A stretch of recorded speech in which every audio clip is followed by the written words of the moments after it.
Okay, I want to start today with a video. It's a video of Monty Roberts.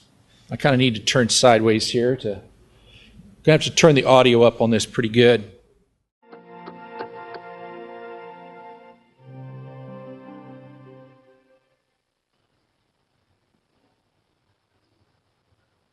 There you go. Oh, my goodness. That's a pretty wild-looking place. So, I say you want to go away? That's fine. Go on away. But don't go away a little. Go away a lot.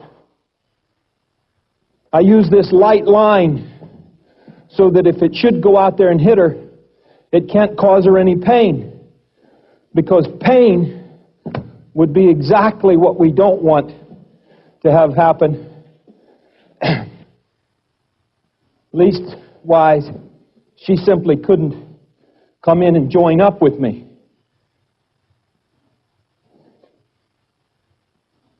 Now we've done both directions, and we'll take the pressure off, and we'll start thinking equus. We'll watch for this conversation, and it's coming fast. This ear closest to me is locked on. She's already brought her head off that wall twice now, wanting to come in closer. My eyes on eyes, shoulders square, pushing away. There's licking and chewing. Very nice. Very nice. So, we've predicted the ear. We predicted the head and the eye coming over, coming closer. We've nailed our prediction on the licking and chewing, and there's the bowing down. There's the bowing down. Very nice. Super good girl. That's so demonstrative right there. The next round, take my left shoulder by, and then drop my eyes away from her eyes, and reverse the whole procedure. There we go. I'll get myself on a 45 now, and invite her in. Very nice. Super good girl. There is the moment of join up. You are a good girl. So I'll tell her how nice she is for coming in here. Invite her into my chest, standing right in front. Don't look her in the eye. I've already done that, and that means go away. Now I want her to be here with me, and she's finding value. And that's join up, and now I'll walk away and attempt to get follow-up. Wonderful. Wonderful.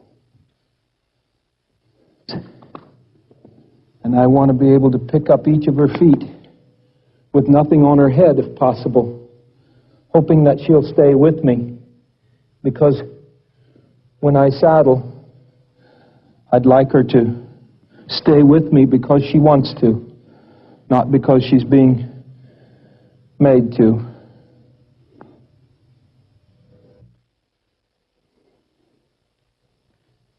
Okay. We belly over at first. And I just want her to carry his weight. He could jump.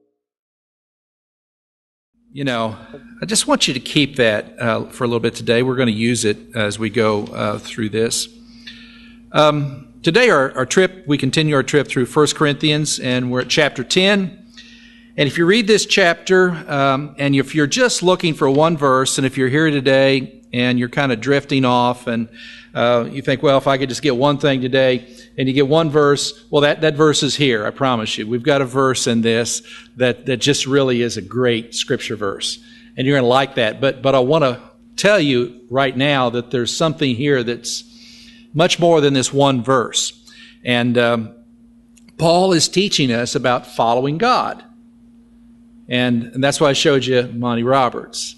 And the way that Monty does it is kind of the same way that God does it with us. And he wants us to follow. He communicates to us. He encourages us to follow. He doesn't make us follow. He doesn't break us He doesn't force us, but he just wants us to join up. He wants us to be with him. That's a very important element that a lot of people go to church and never get, I think. They go to church and they think that God's out to get them and God's got a bunch of rules for them and they're always failing on those rules, and that if they don't do things right that he's going to get them. And that's just not the way that it is. 1 Corinthians 10, 1 through 5. Brothers and sisters, I want you to be sure of the fact that our ancestors were all under the cloud, and they all went through the sea. All were baptized into Moses in the cloud and in the sea. All ate the same spiritual food. All drank the same spiritual drink. They drank from a spiritual rock that followed them, and the rock was Christ. However, God wasn't happy with most of them, and they were struck down in the wilderness. Well, he begins talking to the Corinthians, retelling kind of an old story from, the Old Testament, the Israelites. You all probably know this. Maybe you don't know every detail of it like he goes into here, but the Israelites being delivered out of Egypt, wander one generation, 40 years in the wilderness to try to get to the promised land. And it's just serves for the Israelites and for us as an historical example of God's faithfulness, of his promises. But there's also some sadness here. We know that not everybody made it to Egypt. As a matter of fact, out of the couple million that got out of, and not made it to Egypt, but made it to the promised land, the couple million that got out of Egypt, Bible only records 2 men, Joshua and Caleb, that actually made it, because the rest of them, it says God was displeased with them. And here it says that they're under the cloud. If you don't know that story, the cloud, the Israelites followed this cloud by day, and so they're following God under the cloud. It says they were baptized, so to speak. They went through the Red Sea. God opened it up. They're also baptized into Moses, into his community.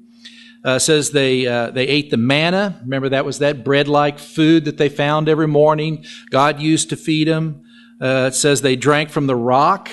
There are instances where they ran out of water and Moses strikes the rock and water comes out of the rock for them to drink.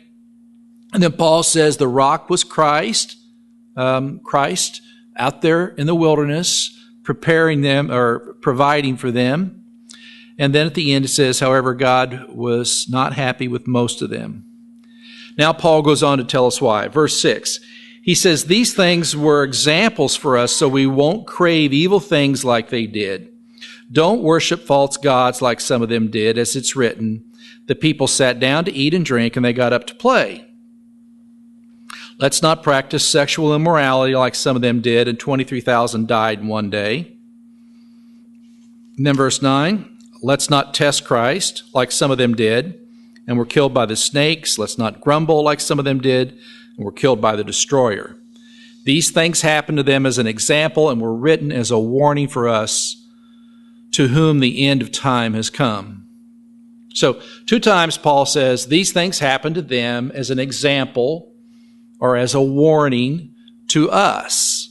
And, and then he goes on to itemize. He says they worshiped false gods. He says they sat down to eat and they got up to play. That's talking about when Moses went up on Mount Sinai to get the 10 Commandments and left Aaron, his brother, in charge. And Aaron decided that he'd make a golden calf and have a big party. And, of course, the golden calf represents Yahweh, represents God. The people have this huge orgy in front of the calf.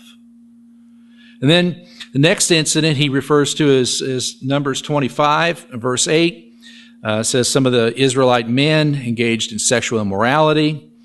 And then verse 9 says the testing of God and the death from snakes. And that's in Numbers 21. Verse 10, he refers to their continual grumbling and complaining. If you read all of Exodus, you'll be struck with how many times these people whine over and over and over. And it's like, move away. There's got to be some lightning come down on them. They're always grumbling. No matter what God does for them, they don't like it. And that's kind of the dominant theme here.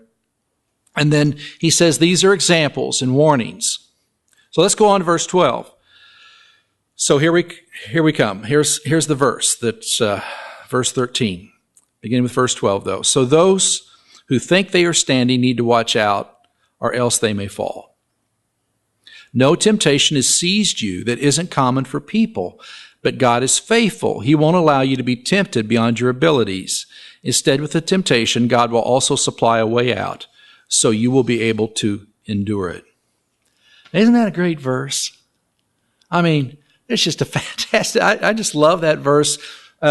We might want to put that on our computer monitor. You know, there's no temptation that's presented to us, but what we can handle, God's going to give us a way out. Or maybe we need to put it on a freezer right in front of the ice cream, or, you know, that drawer where you keep all your chocolate, or maybe in your billfold over your credit cards or something like that. There's no temptation that comes to me. I'm not tempted any more than what anybody else is. God will provide a way out. God doesn't trap me. God never says, you know, the devil made you do it. You couldn't get out of it. No, this verse says exactly the opposite. God is always our power. He's always our resource. He will enable us, it says, to go through any kind of temptation and not succumb. And that's just one of those great verses that's in the Bible. And, you know, most of us, we hear this and we think of our weakness. Everybody's got kind of a weak side, something, you know. And some people know what that is, and spouses are looking at spouses and going, yeah, you know, but we all know what each other's weaknesses probably are, and we think of our own weakness, and we say, well, I just can't stop. I do okay, and then something happens, and I go back, and this is one of those great motivational scriptures, and there's so much more here than this verse. And that's why, if this is all you get is this verse, that's okay with me. You can take this and go home. But I want to encourage you to go a little bit deeper, because there's a word here. There's something bigger here. And I think that most of us miss this. And maybe we miss it because we don't want to hear it. We really don't want to hear what I'm about to say. It all has to do with God's idea of testing us. We don't like that word test. I hate that word test. You know, there's going to be a test tomorrow. We go, oh no. You know, that's what we think. I'm going to fail. I'm not going to do very well. Over 20 times in the Old Testament, it says that he is testing his people to see what's in their hearts. That was the whole wilderness thing. God is testing them to see what's in their hearts. Whole purpose of the wilderness, and God was about to give them all this wealth and all this power, and he said, you're going to come into the land of milk and honey, and you're going to live in cities you didn't build. You're going to drink from wells you didn't dig. You're going to eat from grapevines that you didn't plant or tend. He says, so watch out. And before they get there, he wants to test them to see what's in their hearts. Really, he says, are you mine or are you following someone else? That's what we need to determine out here in the wilderness. So he gives them manna, and the purpose of the manna is to test them, he says. Every day they had to go out and pick up this weird bread. If they picked up too much, it would rot. Okay, and they complained about it constantly. Deuteronomy 8:2 is one of those verses that says this. He says, remember the long road on which the Lord your God led you during those 40 years in the desert, so he could humble you, testing you to find out what was in your heart, whether you would keep his commandments or not. 40 years he tests them to see what's in their hearts. It's a very simple concept. Testing improves something. The word test, it sounds real negative. I mean, it sounds bad to us because we think this is a test. I'm going to fail this. But test also is a way that we use to improve a product. Before a company, releases a product, hopefully they test it. They slam the car doors 50,000 times, see if the car door falls off. They test things, okay? It's a good thing. It shows what the flaws are so you can improve those flaws. It also, the word that's translated here as test is the same word that's used for tempering metal, removing impurities. You've seen this on TV where the blacksmith's beating on something, and he gets it real red hot, and then he puts it in the cold water and gets it back out again and heats it up again and beats it some more and puts it in the cold water. It's called tempering, and it removes the impurities and it makes it stronger. And that's where this word comes from. I think of mutters. I think I got a picture. Of mutters. Yeah, that's me in there someplace. No. But I know somebody that did one. So that ought to count, right? I'm actually related to somebody that did one, so that ought to count even more. But that's the big thing right now. Everybody you get some friends together and you train for a while, and then you go through one of these obstacle courses that has, barbed wire and mud, and you got to go under water and all this stuff to prove your endurance, right? You're being tested. When you're done, the entire process makes you stronger if it doesn't kill you, right? And that's what we always say, what doesn't kill you makes you stronger. So that's what a mutter does. You have, they ought to have mutters and vodders, I think. I don't know why they don't. But you have these events that you have to go through. I'm sorry. You have to have these events that you go through that you train for, and then, it makes you stronger. And so God proved the Israelites, only, see, they failed the test. And they would not trust God. God wanted them to grow. God wanted them to develop. God wanted them to, join with Him, and they just wouldn't do it. They wouldn't go into the promised land. And just their children went into the promised land, which is a very good thing, but they didn't get to go because they would never receive those promises. They would never really follow Him. Instead, all they did was complain. When they complain, it's called testing God. See, they just turn it around. God wants to test them to see what's in their hearts, but what they do is they test God to try to find out what's in His heart. And there's 10 times in the Old Testament where it says that you tested me. You tried to test God. That's why Paul says here, don't test Christ in verse 9. It's just the basis of idolatry. We're saying, Lord, I'm not sure that you're good to me. I'm not sure that what you want from me is good. And as a matter of fact, God, I think you need to change yourself some, trying to make God over in our image, trying to make Him to do what we want Him to do. And that's the basics of idolatry. So they never received what God wanted. They tried to make God into what they thought that He should be. See, the same word is translated, and this is a problem for us, the same word is translated for temptation and test. It means the same thing. Just one word behind the word where it says test in the Bible or temptation. And it means to determine the quality or nature of something by careful examination or pressure. Now, most of us don't think of temptation that way. In our day and age, we think of temptation being a very bad thing, to be tempted with something. Think of testing possibly as to have some good ramifications to it, but not temptation. But it's unfortunate that, most of our translations mix those two words around, and in our present day context, temptation is a very bad thing. To say that God is leading us into temptation, is to say God is leading us into testing. God is leading us into improving, allowing pressure, proving our hearts, giving us opportunity to grow by trusting Him. And we think of temptation to be tempted into pleasure, tempted into sin. The word has much broader meaning. So I've chosen another translation here just to give us a little bit more depth in this. 1 Corinthians 10:13 again, this time from the Good News Bible. Here he says, every test that you have experienced is the kind that normally comes to people. Doesn't that sound different than every temptation? But God keeps His promise, and He will not allow you to be tested beyond your power to remain firm.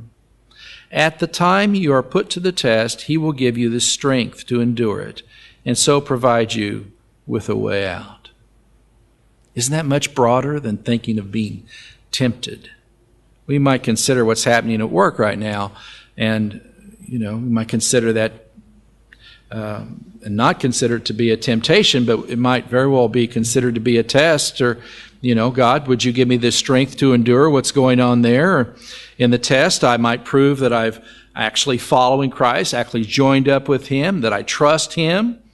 The empty checkbook, the pile of bills that we have at home, we might not consider that to be a temptation, but certainly consider it to be a test, that God would give us the strength to go through that. God would provide us with a way to get through that. He'll give me the strength to endure, to hang fast. Completely different mindset, an attitude. once we see that in our lives, that God desires to increase our faith by putting us in situations where there's pressure, where there's testing, then we are available to go through that test and grow, and our faith to grow. James 1, 2-4, Brother Jesus says it this way. He says, "My brothers and sisters, think of the various tests you encounter as occasions for joy. After all, you know that the testing of your faith produces endurance, and let the endurance complete its work, so that you may be fully mature, complete, and lacking in nothing. Consider it joy." Man, is he nuts or something? I mean, is he nuts? What's going on in my life? This test that I'm going through, I'm supposed to consider this to be joy, have an attitude that, oh, great, I'm having a real conflict at work. This is fantastic. Okay? That's what he says. Consider the mess. He says, joy. He says, because when you do that, then you have endurance, then you hang, okay, then you follow. And in the end, he says, you're complete. You won't lack anything. You grow as a person. You grow as a Christian. Psychologist Jonathan Haidt had this hypothetical exercise. He said, imagine that you have a child, and for 5 minutes, you're given a script of what that child's life's going to be. And you get an eraser. You can erase out of the script what will happen to your child. So you read the script, and you read that the child has a learning disability. And so reading, which comes easy to most kids, is going to be very difficult for your child. And then in high school, he has a great circle of friends, but one of them dies of cancer. And your child's just heartbroken. After high school, the child will actually get into college that he wanted to attend, and while there, he's going to be in a car accident, and he's going to lose a leg, and he's going to get terribly depressed afterwards. As you read down through the script, you say, oh, your child will get a great job a few years later after that, and then he's going to lose the job in an economic downturn.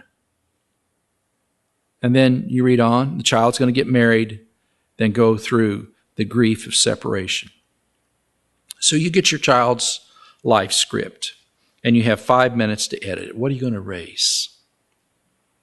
You going to take anything away from there? I mean, wouldn't we all, as parents, want to take everything out of that script that had anything negative in it at all, and say, my child will just go through life and never experience any pain at all? And yet, as we're sitting here as adults, we know that often the pain in life really turns out to be some of the greatest benefit. Because then we learn something about ourselves, and we learn something about our faith. And many people, after they've gone through the pain, will turn back and say, there's no way I would trade that for anything. But if we could wave a wand, if we could erase every failure and every setback and every suffering and pain, are you sure that that would be a good idea for your child? Would it cause your child to grow up to be better and stronger and more generous and loving? I mean, people actually need adversity and setbacks and maybe even some trauma to develop and grow. We need to be tested. We need to have some of the impurities boiled out of us, so to speak.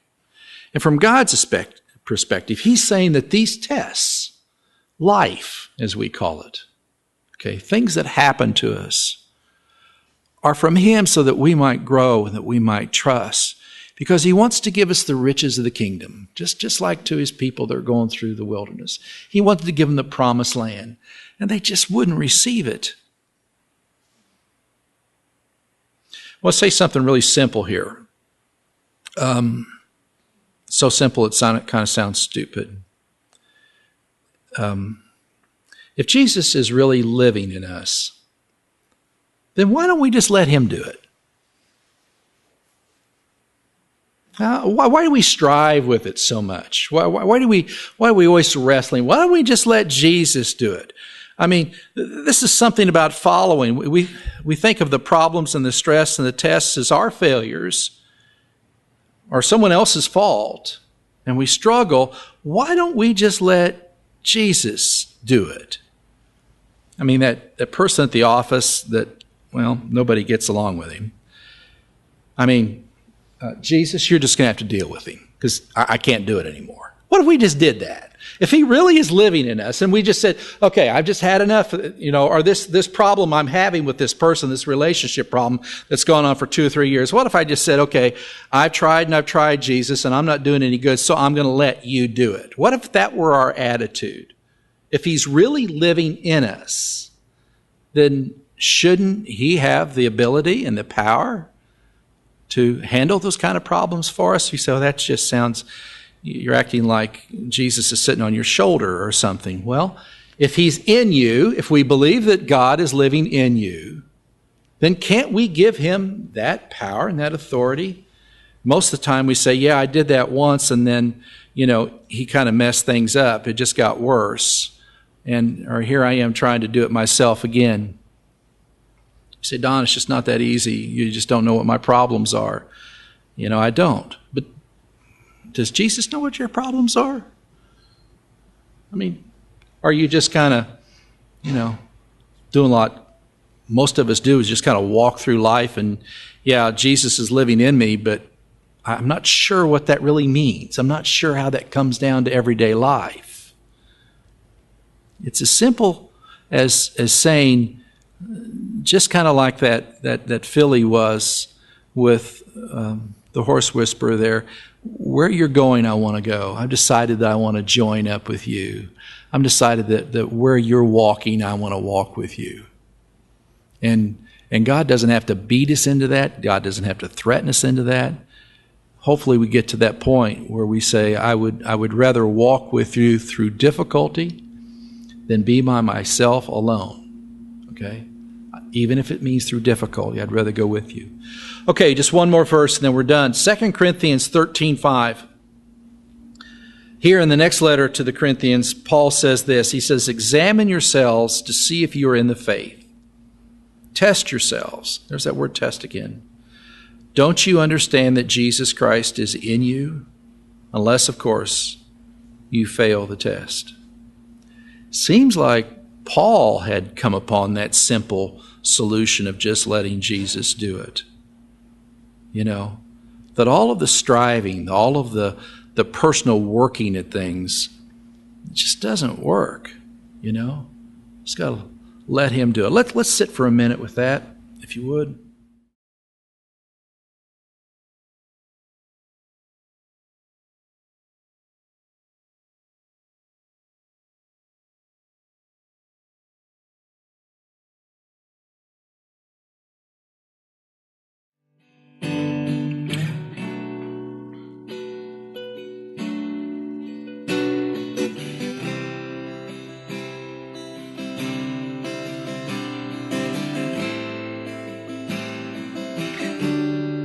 And all who are thirsty,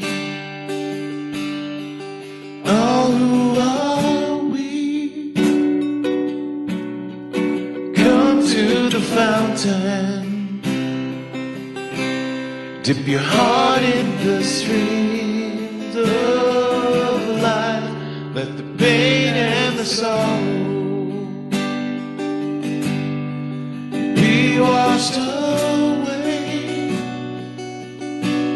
in the waves of his mercy,